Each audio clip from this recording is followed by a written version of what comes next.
достар. Бүгін әйел бақытын отырғызамыз. Горшок кішірек болған.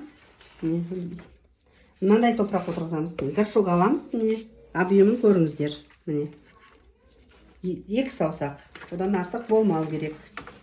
Мұнда бізде торф универсальный. Мынау вермикулитіміз. Циолит. Активированный уголь обязательно қосамыз. Это не ғой? Уголь. И кокосовый субстракт. Кокосовый субстракт бұл гүлдерге өте әдемі, құнарлы болады. Осындай вкусняшкаларды бұлар жақсы көреді. Алдымен горшогымыздың түбіне керамзит саламыз. Бақыт гүлі суды онша ұнатпайды, бәріңіз білесіздер оны. Сондықтан керамзитті молырақ салам, 2 сантиметр. Енді әдемі топырағымызды араластырамыз.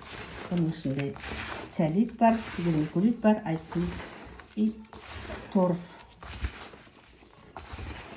Минеральный торф, универсальный.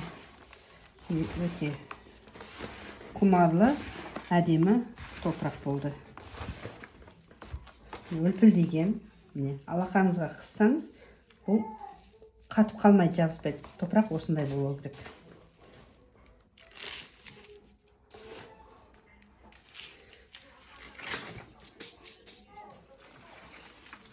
Гүліміз гүлдеп тұр.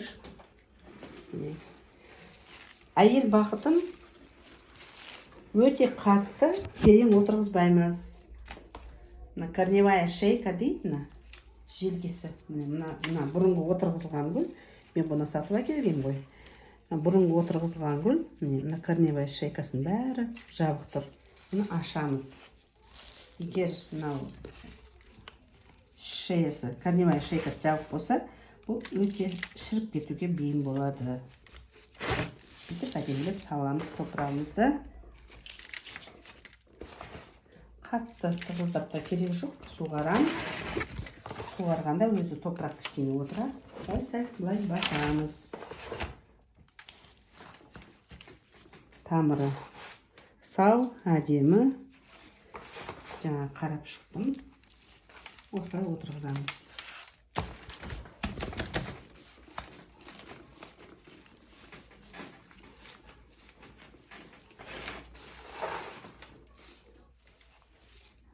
Осы 3 литрлік горшокқа әдемілеп дайындадым. Біраз болып шықты.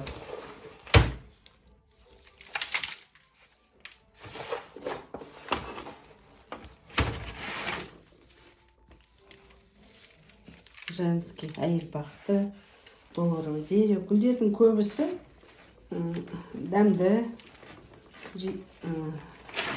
питательный, минеральный грунттарды жақсы көреді. Ол жерде бұлар өзі емнектің өзін әдемі сезінеді, әдемі болып өседі.